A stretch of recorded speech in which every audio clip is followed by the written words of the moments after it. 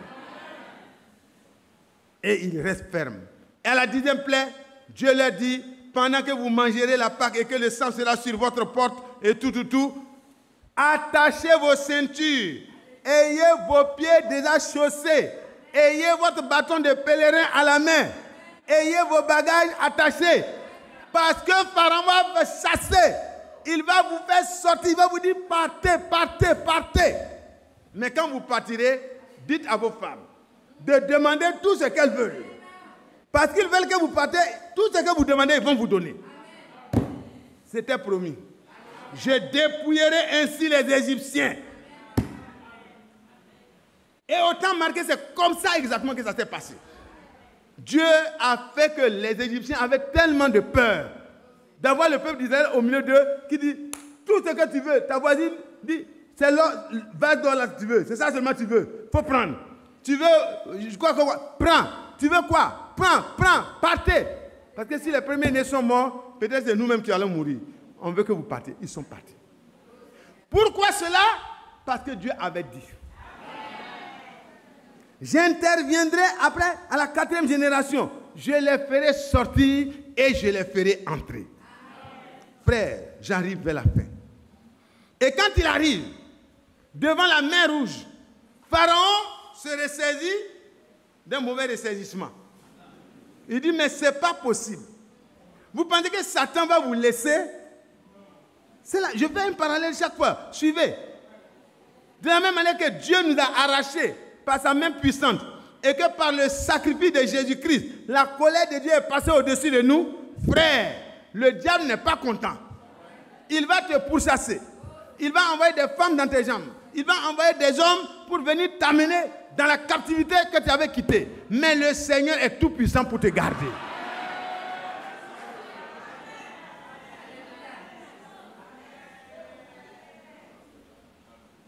La sortie était trop puissante. Satan ne pouvait plus tenir au calvaire. Il a été battu.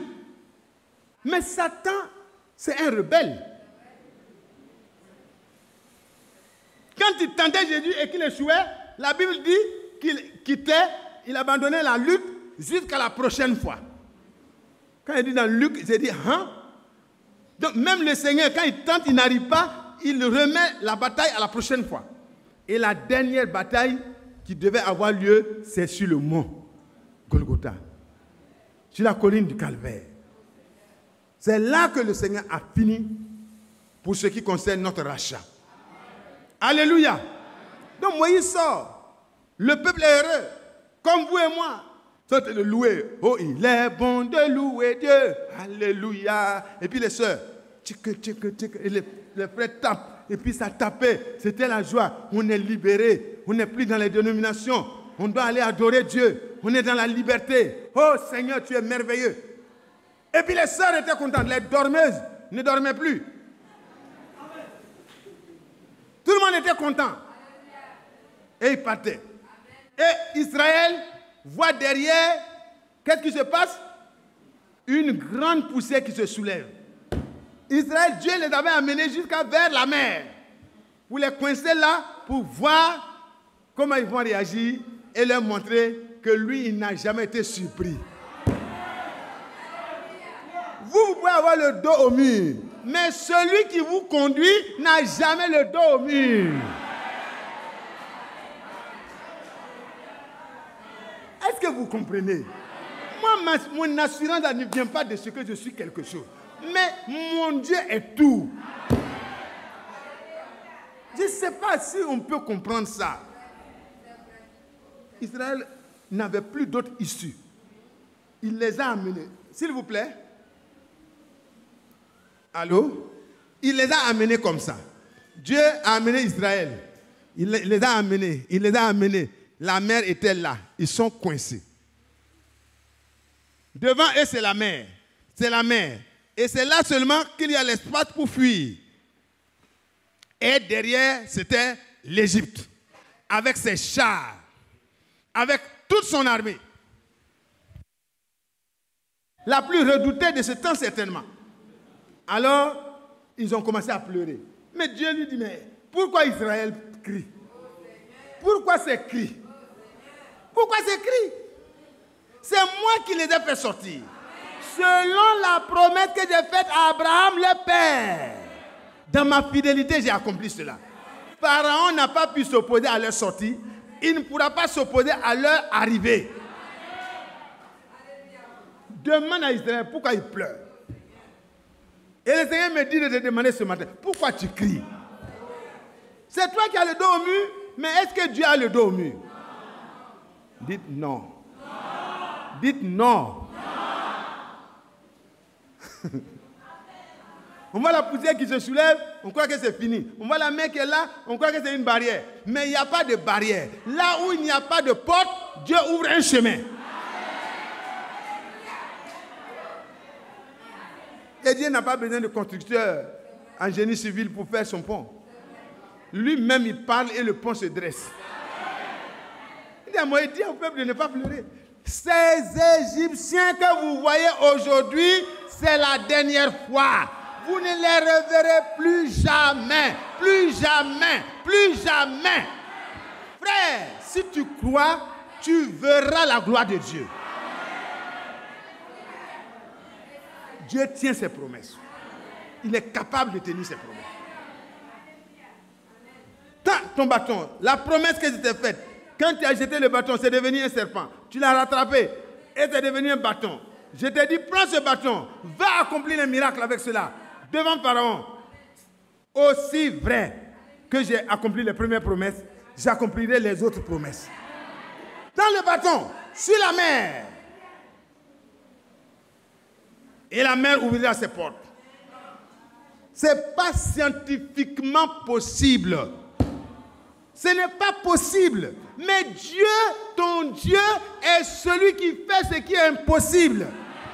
Il rend ce qui est impossible possible. Il amène à l'existence ce qui n'existe pas.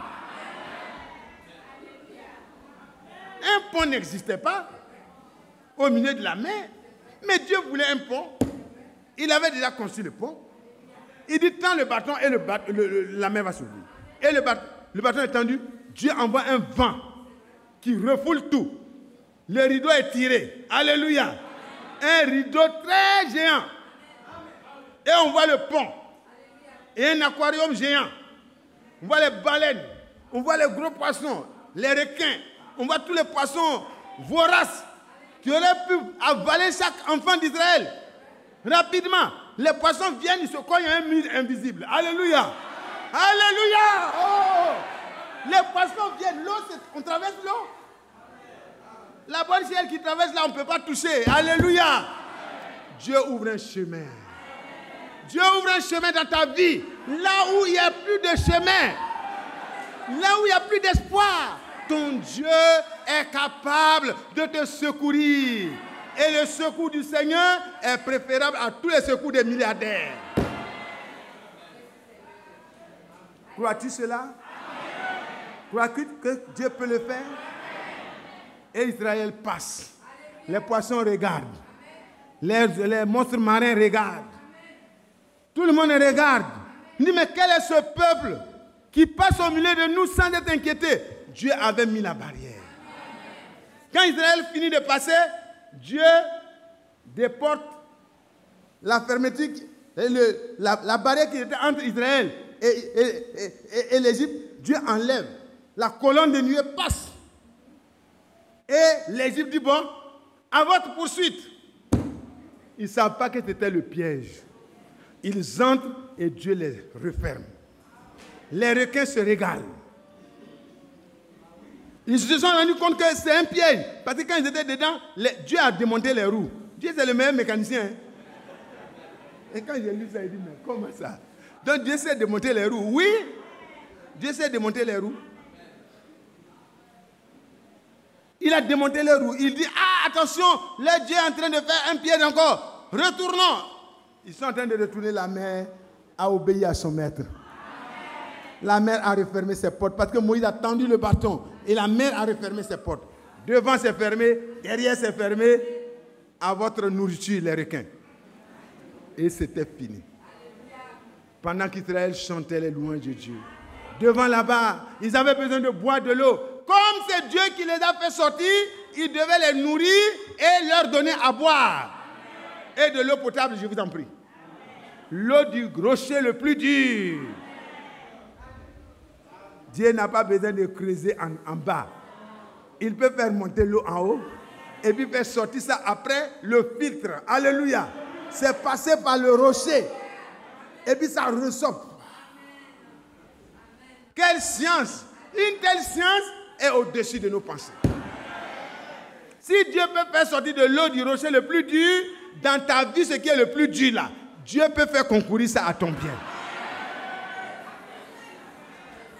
Car ce qu'il promet, il peut aussi l'accomplir. Ayant la pleine conviction. Alléluia. Alléluia.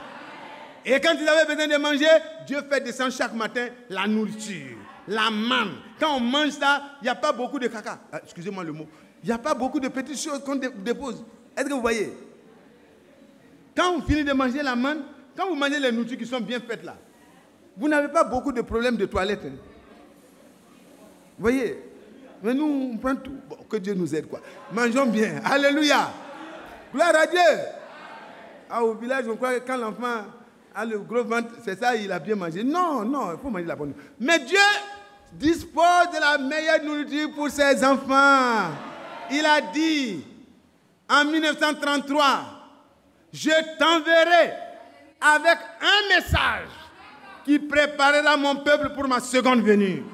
Et le message est venu pour que toi et moi, nous puissions manger la même nourriture que nos pères, les apôtres, ont mangé. Ils ont mangé la manne. La manne n'était pas vraiment celle qu'il fallait définitivement. Mais la nourriture qu'il fallait, c'est le Seigneur lui-même par sa parole. Ils ont mangé la manne. Et ils avaient déjà une bonne santé. 40 ans, leurs pieds ne s'étaient pas enflés. Oh là là, dans la bonne santé. Ils ont donné, vraiment. Oh, c'est bon. Le Seigneur a donné ce qu'il fallait. Et ils arrivent vers la terre promise. C'est là maintenant on va partir. Alléluia. Alléluia. Alléluia. Alléluia. C'est maintenant qu'on commence.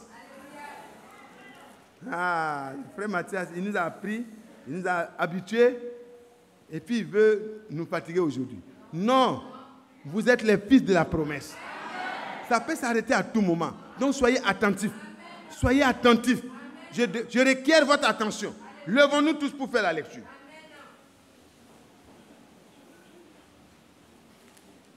Dieu accomplissant toutes ses promesses. Amen. Nombre 13. Souvenez-vous que Dieu a dit, je les ferai sortir et je les ferai entrer. Là où tu te tiens, et nous sommes en train de faire l'alliance là, tes enfants, tes descendants vont venir et ça sera pour eux pour toujours. À partir du verset 26. À leur arrivée, il se rendit auprès de Moïse et d'Aaron et de toute l'assemblée d'Israël, à Kadesh, dans le désert de Paran. Et il fit un rapport, ainsi qu'à toute l'assemblée. Il a fait un rapport ainsi qu'à toute l'assemblée et il leur montrait les fruits du pays. Ça veut dire que ce que Dieu a dit à Abraham, notre père là, c'est vrai. Le pays existe. Il y a du lait, il y a du miel, il y a les meilleurs fruits de la terre. C'est là-bas. Bon. Est-ce que Dieu vous a dit que c'est vous qui allez faire? Dieu a dit, je les ferai sortir et je les ferai entrer. Frère, suivez bien. Est-ce que c'est eux qui se sont fait sortir? Est-ce que c'est à eux de se faire entrer? Est-ce que c'est toi qui t'es sauvé? Est-ce que c'est à toi de faire que la promesse du Père s'accomplisse? C'est toi? Toi, tu ne le pourras pas. Ta part, c'est de garder la parole de Dieu, c'est de croire que ce que Dieu dit, il peut le réaliser. C'est ça ta part, mon frère. Celui qui nous a fait sortir est le même qui nous fera entrer.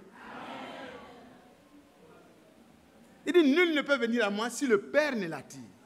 Si le Saint-Esprit ne te convainc pas, tu ne peux pas devenir chrétien. Et si le Saint-Esprit te convainc, tu es devenu chrétien, le Saint-Esprit te permettra de croire chaque parole et que chaque parole devienne une réalité en toi et que Dieu scelle chaque parole en toi. Dieu le fera. Parce qu'il ne suffit pas de sortir, il faut que tu entres. Oh, Dieu soit loué. Dieu soit loué. Dieu soit loué. Il racontait à Moïse, nous sommes allés dans le pays nous dit où tu nous as envoyés. Et à la vérité, dit c'est la vérité, reconnais que c'est la vérité. À la vérité, c'est un pays où coule le lait et le miel. Et en voici les fruits. Est-ce que nos pères ne nous ont pas permis de voir que là-bas, là, c'est doux? Quand on regarde la vie des apôtres, on sait que c'est vrai. Oh, que Dieu soit loué. Ne restons pas à Kadesh. Frère, ne restons pas à Kadesh dans le message. Ne restons pas à Kadesh, c'est la fin. Hein? Suivez bien. Et ils vont commencer maintenant. Mais, c'est un pays où coule le lait et le miel. Ce que Dieu a dit est vrai. Et il nous a fait sortir, on est arrivé là, ils ont oublié cette partie. Mais, le peuple qui habite le pays est puissant. Alors que le Dieu qui les a fait sortir d'Égypte est tout puissant. N'oubliez jamais cela. Ne regardez pas aux obstacles, regardez à celui qui vous a sauvé. Ne regardez pas aux épreuves, regardez à celui qui vous a promis qu'aucune épreuve qui soit surhumaine ne surviendra sur vous. Mais dans chaque épreuve, il donnera la mesure selon ce qu'il vous a déjà enseigné. Parce qu'avant d'évaluer un enfant, on l'enseigne d'abord. Et quand on l'enseigne, c'est sur la base de ce qu'on lui a enseigné qu'on l'éprouve. Et Dieu ne peut pas être injuste. Il nous enseigne les meilleures choses. C'est pourquoi les meilleures épreuves aussi sont pour nous. Dites Amen. Vous avez peur. David a dit dans le psaume 139, verset 23-24, Seigneur, sonne-moi et connais mon cœur. Éprouve-moi et connais mes pensées. Reconnais, regarde, en m'éprouvant, si je suis sur une mauvaise voie, si ma note est mauvaise, ramène-moi sur la voie de l'éternité. N'ayez pas peur, frère. Ils étaient éprouvés. Dieu a fait voir les géants, il a fait voir les murs fortifiés, Jéricho, les fils d'Anak, les quoi. Ils ont regardé tout ça. Mais le pays est bon. Le lait coule, le miel coule. Mais pensez un seul instant. Ils sont allés là-bas et personne n'a pu les arrêter. Les deux espions sont allés à Jéricho. On a su déjà qu'il y a des espions qui sont arrivés. Mais eux, ils sont arrivés à ce moment-là, frère. Quand Moïse, ils sont allés et les gens n'ont rien vu. Ils ont pu couper des grappes, couper des trucs, porter, sortir. Mais les gens auraient pu demander, mais qui sont ces gens? Oh, n'ayez pas de l'incrédulité. Ne doutez pas, frère. Ne doutez plus, frère. Il nous a fait sortir par son bras puissant. Il nous a délivrés de la main de nos ennemis. Luc chapitre 1, verset 25, que frère Barry et moi nous avons lu. Voyez, il nous a délivrés de la main de nos ennemis. Et de tous ceux qui nous haïssent. Et le but, c'est qu'après nous avoir délivrés, nous puissions les servir sans crainte, dans la sainteté et dans la justice, tous les jours de notre vie. Cela n'est possible qu'en possédant la promesse. Alors ils arrivent. Les Amalékites, le peuple qui habite ce pays est puissant. Les villes sont fortifiées. Ils ont vu Jéricho, très grand. Et nous y avons vu les enfants d'Anak, etc., etc. Allons. Caleb, 30, fit taire le peuple qui murmurait. Caleb fit taire le peuple. Il dit, taisez-vous. Taisez-vous. Ne parlez pas comme si Dieu n'est pas parmi nous. Ne parlez pas comme si nous sommes sortis comme on veut. Nous sommes sortis parce que Dieu avait promis et il a réalisé sa promesse. Nous entrerons parce que Dieu a promis et il réalisera ses promesses. Josué et Caleb ont dit, si l'Éternel nous est favorable, alléluia, alléluia. Il dit, montons et emparons-nous du pays. Nous y serons vainqueurs. Montons et emparons-nous du pays. Mais d'où ils tiraient leur force, frère? Parce que Dieu a parlé. Et la première partie de ce qu'il a parlé est déjà accomplie. Il a dit, je les ferai sortir et je les ferai entrer. Ayez confiance, frère. Est-ce que Golgotha a eu lieu? Est-ce que le prix a été payé? Est-ce que la délivrance a été sonnée? Est-ce que la trompette de ton jubilé a sonné? Est-ce que Dieu a pu tenir sa promesse pour te délivrer du péché, de l'enfer, de la main du diable et de tout ce qui te haït? Est-ce que ça a été vrai? Si ça n'a pas été encore vrai pour toi, aujourd'hui ça peut se faire. Si tu as un cœur mauvais, Dieu peut te changer aujourd'hui. Parce que celui qui a libéré Israël est le même qui nous libère. Il a libéré d'un pays spirituellement puissant, chose naturellement puissant, mais il nous délivre de Satan et de son royaume des ténèbres. Alléluia. Il dit à Paul, tu vas aller les faire sortir des ténèbres et tu vas les amener à la lumière. Du royaume de Satan et tu vas les amener dans le royaume de Dieu. C'est pas vrai? C'est pas la même chose? Et le frère Branham appelle ça le dernier exode, le troisième exode. Oh, que Dieu soit loué. Quand il nous fait sortir, c'est pour nous faire entrer. Oh, que Dieu soit loué. Et quand vous continuez, vous allez voir que Dieu arrive au Jourdain. Je continue. Il a battu les deux rois, Og et Bassan. Et il continue, il dit, bon, Moïse, toi, tu t'arrêtes là. Josué, tu continues avec Caleb. Et ils arrivent devant le Jourdain. Et le Jourdain va être comme un obstacle encore qui se dresse sur leur chemin. Alors, frère, dans Josué du moins chapitre 3, verset 15, vous pouvez lire ça à la maison. Josué 3, verset 15. Je vous dis, frère, de la même manière que la nature, la mer a obéi à son Créateur et a collaboré, alléluia, à l'accomplissement du plan du salut, le Jourdain était là comme un obstacle. Et Dieu dit, je vais me faire connaître aujourd'hui et je vais t'élever aux yeux de tout le peuple. Quand les sacrificateurs mettront leurs pieds avec l'arche de l'alliance dans le Jourdain ouvrira ses portes. Alléluia. Même la nature collabore. Et quand ils sont arrivés à Jéricho, Jéricho était barricadé comme les espions avaient dit. Mais Jéricho ne pouvait pas rester. Parce que Dieu avait promis de les faire sortir et de les faire entrer. Les portes de Jéricho, les murs de Jéricho, tout s'est écroulé, sauf la maison de Rahab. On continue. À Gabaon, dans la grande bataille.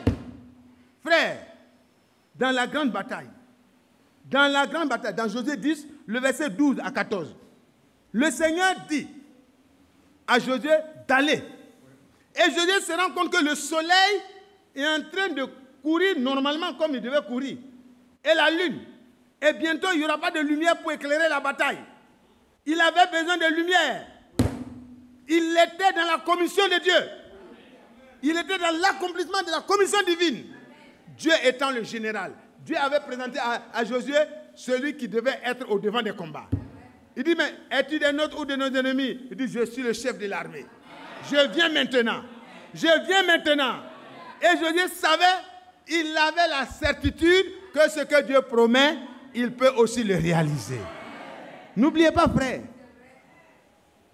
Il dit, soleil, arrête-toi sur Gabaon. Et toi, lune, arrête-toi là où tu es, jusqu'à ce que je termine la mission qui m'a été confiée par mon Seigneur. Arrête-toi. Et la nature a obéi. Et la Bible dit qu'il n'y a pas eu un autre jour où Dieu a écouté la voix d'un homme pour arrêter les éléments de la nature, le soleil dans sa course. Et les scientifiques disent qu'il y a quelque chose, il y a une journée de moins ou quelque chose comme ça. Voilà, 24 heures. Il y a une journée de plus ou bien de plus. Il y a une journée de plus de 24 heures dans le calcul du temps. C'était ce jour-là où la journée a été doublée. Alléluia. Que veux-tu, mon frère? Que veux-tu, ma soeur? Sur le chemin du salut, qu'est-ce qui s'oppose à toi? Si tu crois au Seigneur, que c'est lui qui t'a fait sortir, ordonne. Ordonne, parle. Parle. N'aie pas peur. Oh, que Dieu soit loué. Il dit que le soleil s'arrête. Que la lune s'arrête. Je vais accomplir le travail de mon Seigneur. Parce que je dois terminer le travail. Et Dieu même a commencé à aider. Voyez, les lance-roquettes venaient du ciel. Il envoyait les gros morceaux de glace. Ça tombe sur le char est fini. Le cavalier est fini. Le char est fini. Le cavalier est fini. Parce que c'était des gens qui étaient au comble de leur péché. Quand les Amoréens auraient atteint le comble et qu'on doit les exterminer, c'est là que je vous permettais d'entrer. Frère, celui qui a fait entrer Josué, celui qui a fait entrer Caleb dans le pays de la promesse, est le même qui te promet. Alléluia! Alléluia! Frère, ce n'est pas pour crier. Regardez les promesses qui nous ont été faites. Les promesses qui nous ont été faites. Dans Ésaïe 55, le Seigneur dit, vous tous qui avez soif, venez et recevez de l'eau gratuitement, sans argent. Est-ce qu'à la Pentecôte, ils ont payé? Est-ce qu'ils ont fait quelque chose? Est-ce qu'ils ont cherché? Ils sont restés là où Dieu leur a dit de rester. Et en croyant les promesses que Dieu leur a faites, la promesse du Père étant la promesse suprême, la promesse par excellence dans ce temps-là. Et pour nous aussi, c'est la même. Si nous sommes sortis, frères, de tout le cafouillage religieux, c'est pour entrer dans la promesse du Père. C'est de cette seule manière que vous et moi nous serons enlevés pour entrer dans la cité qui nous est promise. Qui croit cela? Qui croit cela? Il faut cela. Paul arrive à Éphèse. Il voit les Éphésiens qui persévèrent dans le message de leur temps. Il leur pose la question. Avez-vous reçu la promesse? Est-ce que vous avez compris? Parce que la promesse du Père, c'est le Saint-Esprit. Avez-vous reçu la promesse? Est-ce que vous êtes entrés en possession de la promesse? Comme Josué et Caleb sont entrés en possession de ce que Dieu leur a promis, ils n'ont pas eu peur d'entrer parce que Dieu avait le pouvoir de leur donner ce qu'il a promis. C'est un don. Gabaon, c'était un don. Jéricho, c'était un don. La terre promise était un don. C'était un don que Dieu a fait à Abraham et à sa postérité. Il n'y avait qu'à avancer par la foi pour entrer dans la promesse. Il dit, nous n'avons même pas entendu parler du Saint-Esprit. Il dit, mais quel est le baptême que vous avez reçu? Il dit, nous avons reçu le baptême de Jean-Baptiste. Mais Jean-Baptiste a baptisé en parlant de la repentance. Mais aujourd'hui, c'est le temps où vous devez entrer dans la promesse du Père. Et quand les gens ont entendu, leur cœur était assoiffé. Et ils ont commencé à avoir soif. Alors qu'il est écrit, frère, allez dans Jean 7. Jean 7. Jean 7. Celui qui a sommeil, s'il est debout, ça lui permet de se réveiller. Jean 7, verset 37, je crois. Regardez, frère. Déjà, le chapitre 4, vous voyez la Samaritaine qui était assoiffée. Assoiffée naturellement, assoiffée spirituellement. Parce que quand vous voyez que l'entretien qu'elle avait, ça montrait qu'elle avait une soif. Elle demande, elle pose des questions, elle arrive au problème du Messie. Du coup, elle débouche sur le Messie. Et le Seigneur dit, je suis ce Messie-là. Si tu crois, je te donnerai une eau qui jaillira dans ton cœur jusque tu n'as plus besoin de venir prendre de l'eau ici. Ici, frère, au chapitre 7, le verset 37, le Seigneur va parler et nous allons vers la fin. Le dernier jour, le grand jour de la fête, Jésus se tenant debout, s'écria, si quelqu'un a soif, qu'il vienne à moi et qu'il boive.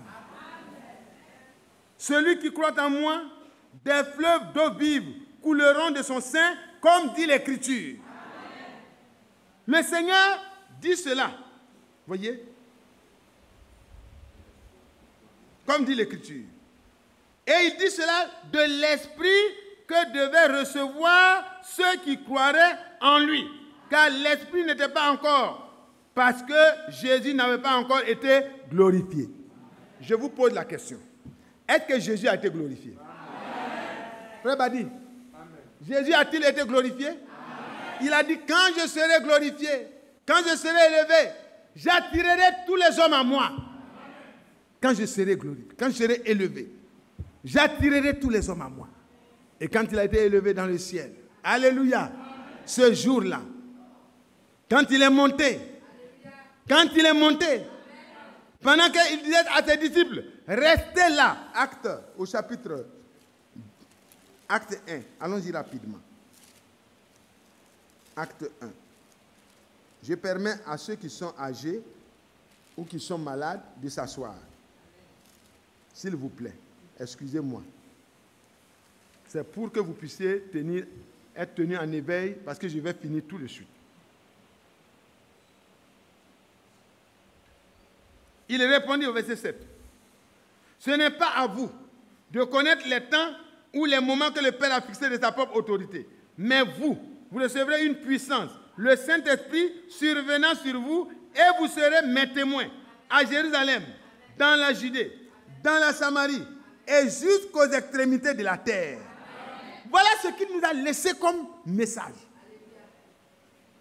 Il dit, vous qui croyez déjà là, la suite du programme, vous recevrez la promesse. Et la promesse, vous pouvez aller dans Ésaïe, vous pouvez aller dans Joël au chapitre 2. Vous allez voir qu'il parle de la restitution. Il dit ce que le Hazim, on peut lire ça rapidement et puis revenir. Joël, prenez Joël au chapitre 2. Voilà. C'est la promesse. Et nous sommes à la fin, bientôt.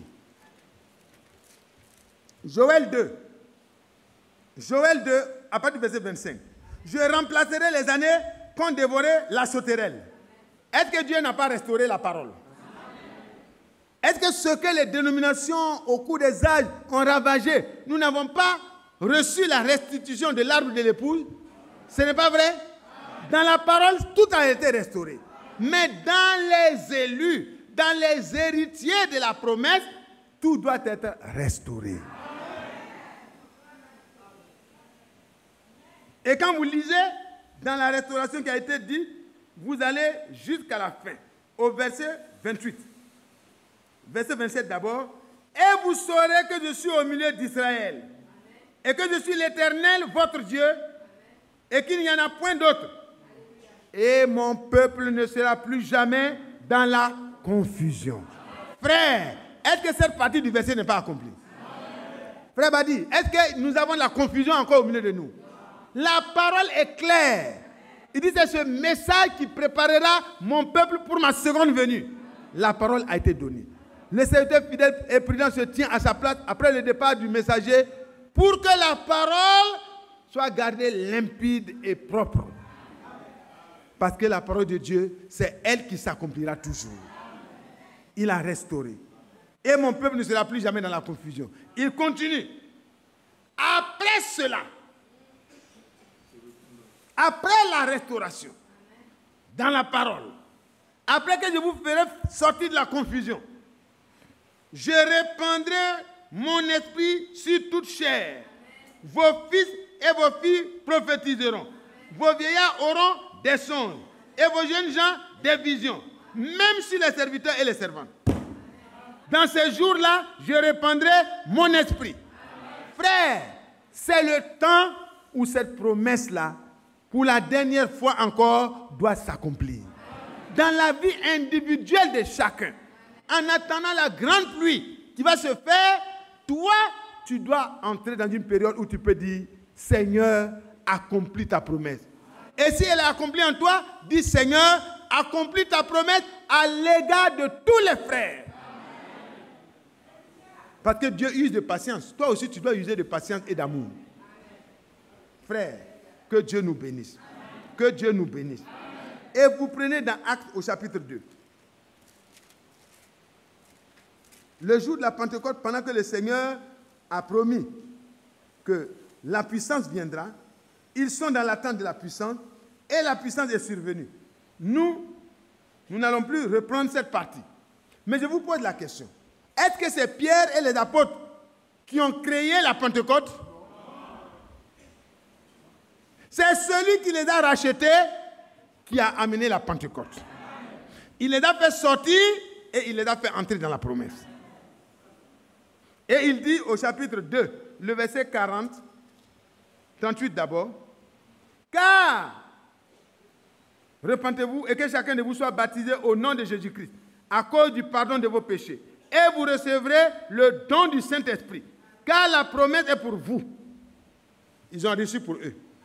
Pour vos enfants. Les enfants ont reçu pour eux à leur temps. Et pour tous ceux qui sont au loin. Au loin, là, c'est qui? Au loin, là, c'est pour qui? La promesse, là, c'est quoi? La promesse, là, c'est quoi? Répétez. Est-ce que c'est pour ceux qui sont prédicateurs? Pour tous ceux qui croient en aussi grand nombre que le Seigneur, notre Dieu, les appellera. En aussi grand nombre. Frères, si nous croyons, nous devons recevoir la promesse. Parce que c'est la condition qui va nous permettre d'être amenés à la perfection. C'est sous la conduite de l'Esprit.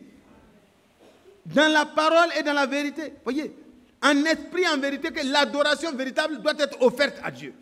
C'est dans cette condition aussi qu'on se prépare, parce que quand on prêche, il faut avoir l'esprit pour discerner la parole de Dieu. Si tu n'as pas l'esprit, tu ne vas pas comprendre.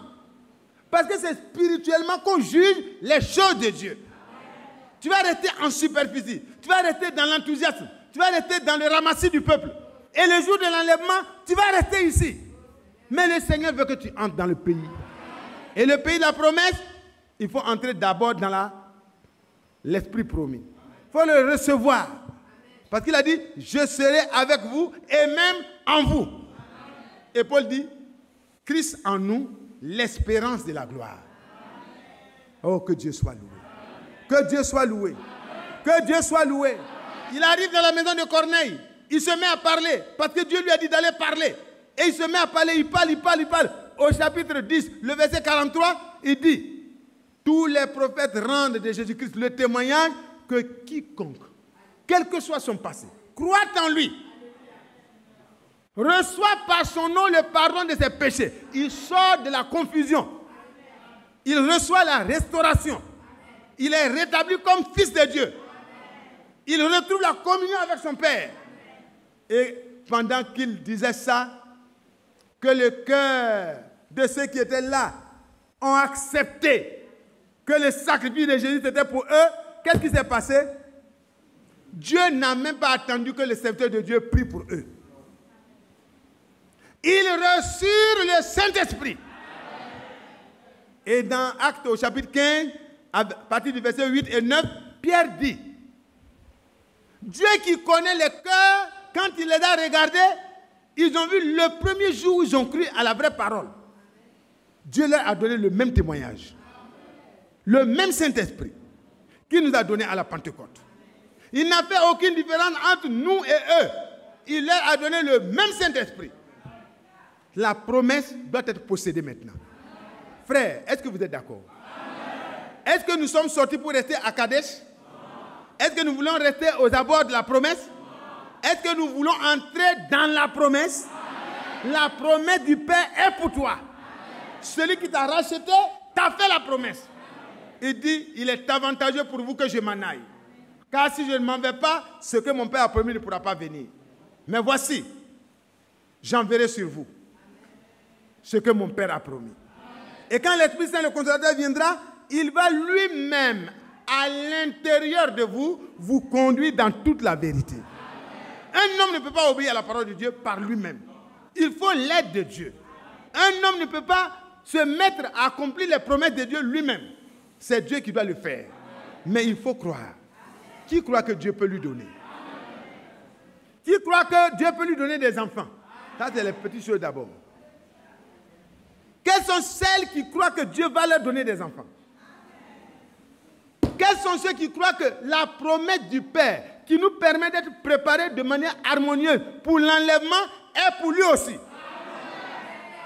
Ceux qui sont déjà remplis du Saint-Esprit, qui croient qu'il a besoin de plus encore.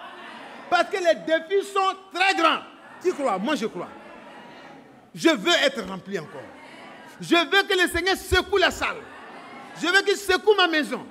Je veux qu'il secoue ma vie. Que tout ce qui est encore de moi disparaisse. Et que je sois semblable à lui. Que l'Esprit de Dieu seul règne au milieu de nous. Que les disputes disparaissent. Que l'orgueil disparaisse. Que toutes les choses semblables disparaissent. Croyez-vous que Dieu peut le faire? Est-ce qu'on peut prier? Celui qui a fait la promesse est capable de la réaliser. Nous allons laisser le frère Badi venir nous conduire. Frère, ne soyez pas dans le repos. Asseyez-vous, si vous voulez bien. Ne donnez pas du repos à votre âme. Il n'a pas fait sortir Israël pour les laisser dans le désert pour errer. C'est pour les faire entrer. Vous et moi aussi, nous ne sommes pas sortis des dénominations pour ressembler encore aux dénominations par plusieurs apparences. Nous devons ressembler au peuple qui est sorti en premier lieu le jour de la Pentecôte. Ils ont été amenés à posséder la promesse du Père et ils ont été différents. Pierre pouvait passer quelque part. Les gens pouvaient trouver qu'ils sont trop nombreux. Mais ils avaient foi que Dieu était en Pierre. Son nombre suffisait pour guérir. Dieu veut répéter la même chose. Dieu pouvait permettre que des paralytiques se lèvent. Dieu n'a pas changé. Il est encore là. Il veut répéter la même chose. Mais il veut que tu sois rempli. Rempli de la promesse du Père. C'est la chose extrême. C'est la chose suprême. C'est la chose qui te permet d'attendre l'enlèvement avec sérénité. Parce que ce n'est pas dans l'enthousiasme qu'on sera enlevé, mais c'est par son esprit. Que Dieu nous bénisse. Dites Amen. Mathias a fini. Frère Badi, viens prendre ta place.